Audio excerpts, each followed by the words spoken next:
ఓపికను ఇంకా పరీక్షించే ఇదైతే నాకు లేదు. మిత్రులారా, ఈరోజు ఈ నిరుద్యోగ జేఏసీ ఏమడుగుతా ఉంది? నాడిచ్చిన మాట నిలబెట్టుకో రేవంత్ రెడ్డి అని అడుగుతుంది. ఇదే రేవంత్ రెడ్డి ఆనాడు నిరుద్యోగ యువతి యువకుల దగ్గరికి వచ్చి వేడుకున్నాడు, ఎన్నికల్లో వాడుకున్నాడు. గద్దెనెక్కిన తర్వాత ఏమైందయ్యా నువ్వు ఇచ్చిన మాట అంటే ఇవాళ మొండి చేయి చూపిస్తా ఉన్నాడు. నిరంకుశంగా అణిచివేసే ప్రయత్నం చేస్తా ఉన్నాడు.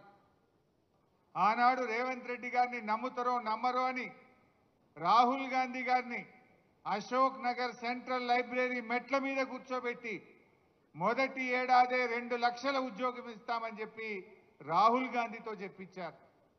ప్రియాంక గాంధీ గారితో సరూర్ నగర్ స్టేడియంలో మీటింగ్ పెట్టి మొదటి ఏడాది 2 లక్షల ఉద్యోగాలు ఇస్తామని, రాజీవ్ యువ వికాసం ఇస్తామని, 4000 నిరుద్యోగ భృతి ఇస్తామని, బ్యాక్లాగ్ పోస్టులన్నీ నియామకాలు చేస్తామని ఎన్నెన్నో మాటలు చెప్పించారు. మరి మాటలు చెప్పిన రాహుల్ గాంధీ, మాటలు చెప్పిన ప్రియాంక గాంధీ ఇలా పత్తా లేకుండా పోయిండ్రు. గాంధీలు మాయమైపోయిండ్రు. గాంధీల పేరు చెప్పి ఓట్లు అడిగిండ్రు. మేనిఫెస్టోలో పెట్టి బాండ్ పేపర్లు పంచి గద్దెనెక్కిన ఇవాళ రేవంత్ రెడ్డి ఏమో ఏమైందయ్యా అంటే ఇవాళ అలా కూర్చున్నాడు, జూబ్లీహిల్స్ ప్యాలెస్లో కూర్చున్నాడు. వెనకటికెవడో అట్టపర్వతం ఎత్తి నేను ఆంజనేయ స్వామి అనుకున్నాడట, నెత్తిన ఈక పెట్టుకొని శ్రీకృష్ణుడు అనుకున్నాడట.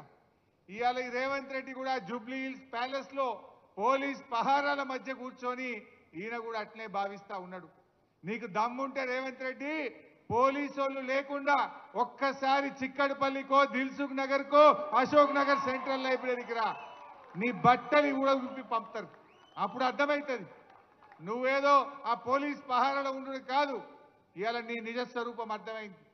రాష్ట్ర ప్రజలకు 2 ఏళ్లలోనే రేవంత్ రెడ్డి యొక్క మోసాలు, కాంగ్రెస్ దగ ఈ రాష్ట్రంలో అన్ని వర్గాల ప్రజలకు కూడా అర్థమైంది. జాబ్ నోటిఫికేషన్ ఏమయ్యా రేవంత్ రెడ్డి అంటే మద్యం షాపులకు నోటిఫికేషన్ ఇస్తున్నాడు. సిగ్గులేదు. ఆ మద్యం షాపులకు ఇంకా 2 నెలల టైం ఉన్నది. అదేమో అడ్వాన్స్ పిలిచిండు. 2 నెలల ముందే మద్యం షాపులకు నోటిఫికేషన్ ఇచ్చిండు. జాబ్ నోటిఫికేషన్ ఆనాడు అసెంబ్లీలో బీఆర్ఎస్ పార్టీ ఏమైంది నీ జాబ్ క్యాలెండర్ అని నిలదీసింది. మేం గట్టిగా పట్టుబడితే ఓ జాబ్ క్యాలెండర్ని పెట్టిండు. మాట్లాడకుండానే అసెంబ్లీ వాయిదా వేసుకొని పారిపోయింది. గన్ పార్క్ దగ్గర పోయి ధర్నా చేసినాం ఆ రోజు బీఆర్ఎస్ ఎమ్మెల్యేలు. ఏంది ఈ జాబ్ క్యాలెండర్, ఈ దగా క్యాలెండర్ ఏంది అని అడిగినాం.